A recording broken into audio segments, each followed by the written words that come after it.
আমি আজকে গেছি আগরতলার পাশে মোহিনীপুর সৎসঙ্গ মন্দিরে। আর আমি আগরতলা যাওয়ার পথে এই মোহিনীপুর মন্দিরে নামছি। খুব ভালো লাগছে, এখানের খাসগুলা খুব সুন্দর মন্দির হইতেছে, ওই যে দেখা যেতেছে এখানে।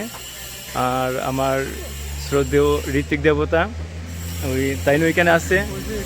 আপনার এই মোহিনীপুর মন্দিরের দায়িত্বে আছে তাই ওই যে তাই তাই আমরা সৎসঙ্গ মন্দিরের দায়িত্বে আছে।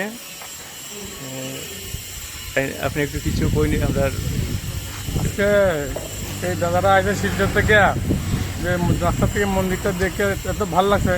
তারা ঢুকে মন্দিরে মানে পুরোটা মন্দির দেখছে, কাজ চলতেছে। অক্টোবরে উদ্বোধন হওয়ার কথা আছে, ওদের ইচ্ছা প্রকাশ করছে। এই মন্দিরটা তাড়াতাড়ি যাতে শেষ হয় ঠাকুরের কাছে করবেন। আর যদি মানে যদি একটু যোগদান দেওয়ার কথা ইচ্ছা হয় তাহলে রূপকদার সঙ্গে যোগাযোগ করবেন। তা অর্ঘ ওনার কাছে দিলে উনি পরে অর্ঘ পাঠিয়ে দেবেন। একটু একটু মানে খেলা দেবেন আরে, আর কিছু না। জয়গুরু, ভালো থাকেন আপনারা সবাই। আপনারা সবাই চেষ্টা করবেন। আপনারা তো সবাই এই তাইনের মুখ থেকে শুনছেন যে অক্টোবরও মন্দির উদ্বোধন হওয়ার খুব সম্ভাবনা আছে।